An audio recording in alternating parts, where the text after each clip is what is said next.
Hi there Pisces, thank you for joining me for your monthly forecast for April.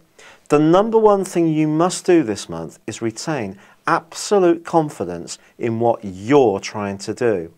Don't let anyone doubt you, or if they do, be determined to fend them off. But you also need to counter a little bit of a contradiction in the planetary aspects, which is seeing the more spiritual side of your nature coming into conflict with the more driven side.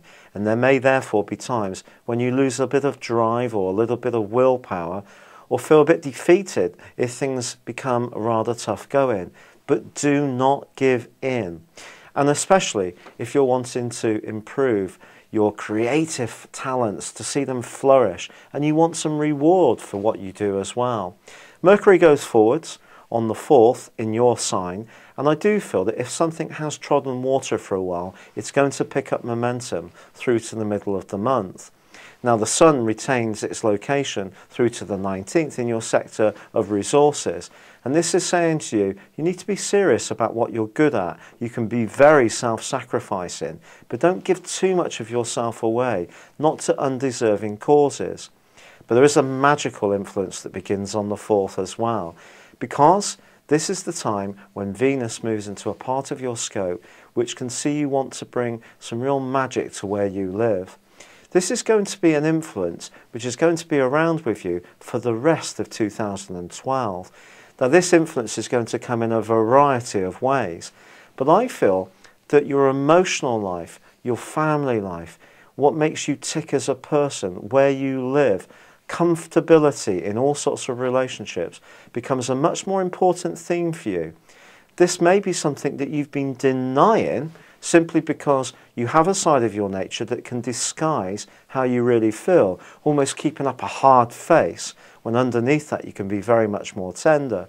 And what Venus is saying to you right through to August is have more confidence about showing who you really are. There may be some knockbacks, but the right people will really appreciate it. And in a more practical way, redecorating can be a very real prospect this month.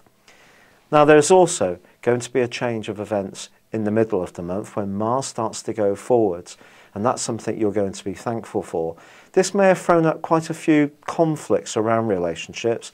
You may have found people have been checking or challenging you or pushing you a little bit, or maybe you've been the one who's doing the pushing and prodding. But with Mars starting to go forwards, that does lead to an easier atmosphere. Mercury then moves, and it's going to be passing over Uranus. And if your ideas are innovative, once more like last month, you can hit the jackpot. So don't be fearful about taking the less trodden road. But then on the 20th, the Sun moves into your sector of relating, joined by a new moon on the 21st. And you really can end this month absolutely sparkling. If you haven't seen siblings very much for a while, there's a very good chance you're going to get together with them as this month draws to a close. It's possible you'll host a party, or go into some kind of party planned business, or even start a business from home.